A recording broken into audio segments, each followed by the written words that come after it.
Well, hello friends and fans of Bob's Barn Workshop. Today we are departing on an epic journey.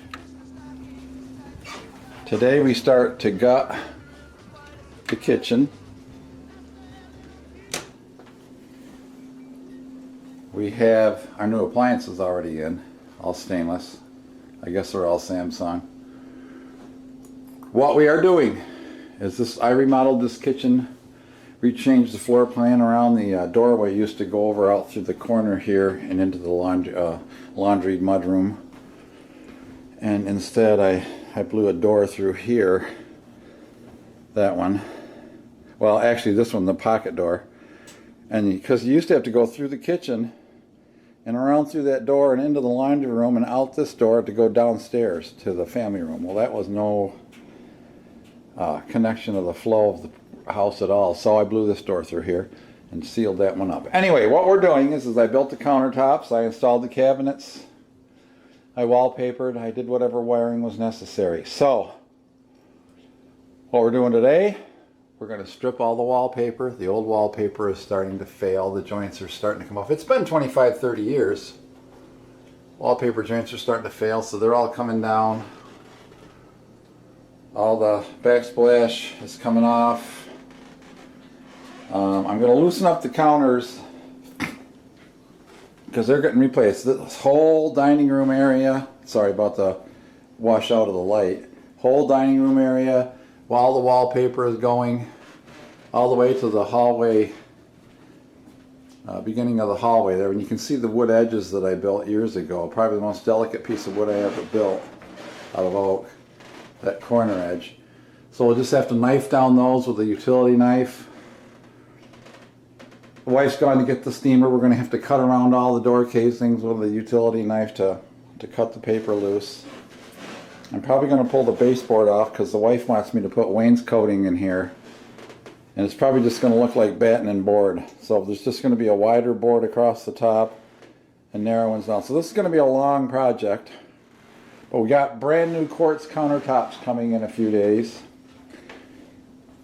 I started replacing the old gold, brass, whatever look handles with these new black boulder ones. I did a few. I got the doors, new hinges so that they soft close by themselves. Isn't that neat? Anyway. So this is just going to be demolition. I'm not going to be able to record too much of it because what I need to do is I need to take this cove molding off the top of the cabinets. And what else do I need to take off? Not too much. That cove molding so we can get that wrapped around paper off. It's only braided on with small brads. And I might have to take this cabinet out so I can get that little tiny strip of wallpaper out of there so we can get a little bit of paint in there. I don't know exactly what color it's going to be. Alright. Are we having fun yet? I think while this cabinet was down, I wish we'd choose the right paint color so I could get in there and paint against that trim without getting onto the trim and then put the cabinet back up. Alright, so if I have the cove molding off, see, it'll be easier when we paint too. We don't have to paint real tight to the cabinets because I'll brad nail that cove molding back up. We're keeping the cabinets right now. No, we're not painting them white. I hate white kitchen cabinets. I like warm wood. Wood is wood forever. This is nice red oak. Alright, well, I have to say goodbye to my cabinet countertops. I might pull the smaller ones off to be prepared, and I think what I'll do is I think that I will find the screws in all of this to get the screws out so it's easily removed. So then all I have to do is pull the sink, cut it here, and I'll have two pieces of countertop to get out of here. I got to disconnect the plumbing, of course, to the sink, but I have shut-offs. Alright guys and gals, are we having fun yet? This is always a nasty job, especially for an old guy. Got to pull that baseboard off. All the baseboards got to come off too. Alright. I'm starting to tear down the trim pieces, the cove, And I'm just using a little screwdriver because I just braided these on, as I recall. And they're very small braids.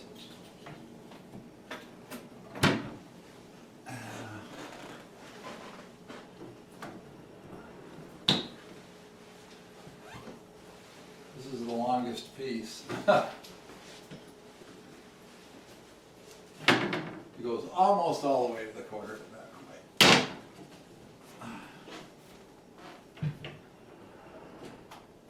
I'll leave that door open to support that so it doesn't fall. Of course, nowadays I have a pneumatic hair nailer. Alright, well I'm going to continue to take these guys off and number them so we know where they go. So I have taken all the cove molding down, and you can see what I struggled with years ago when I went to install these, how much unlevel the ceilings and the lines out here. That's why I had to put the cove mold.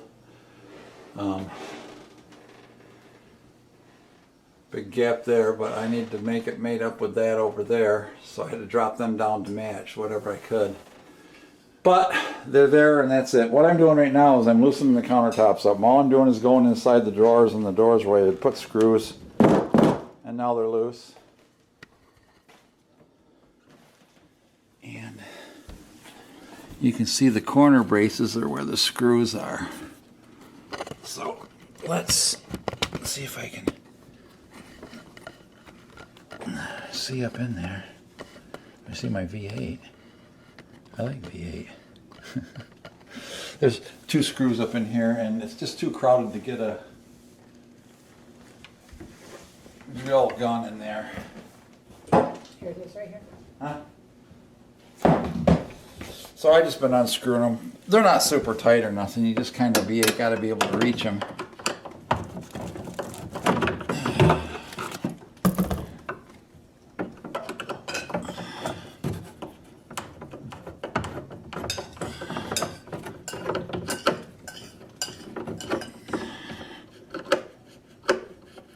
I'm taking them all the way out because these don't need to be in here for the future installation. Now this on this peninsula, I put 2 in each corner. Usually each piece of cabinet top. If you're doing wood tops like I did with these Formica ones that I built years and years and years and years ago.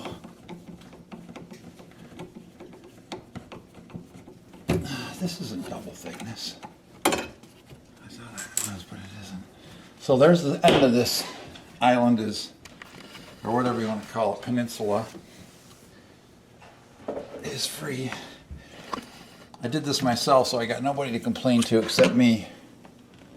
And there's no more screws in this part of the peninsula. Because this is a very, very, very huge piece of countertop. And so I'll probably just put one in the corner here. Well, there's one in each corner here. One in the back corner. Won't be able to, I gotta get that shelf out. These guys I should be able to get with the screw gun.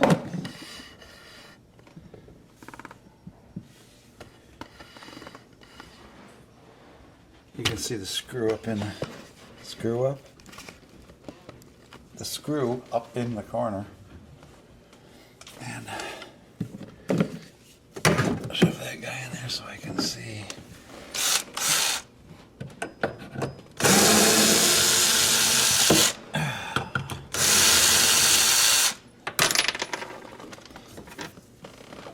Okay, we need to do the same over here.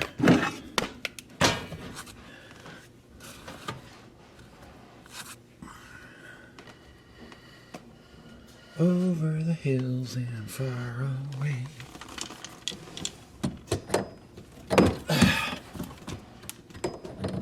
I was a lot younger when I installed this. There we go. I got one more in the back that I'm going to have to take that top shelf out in this big pot because there's one right there, which I probably can just break free if I yank on it, but I'm going to see if I can pull it. You know, so being an operating household, everything is, all the cabinets are full.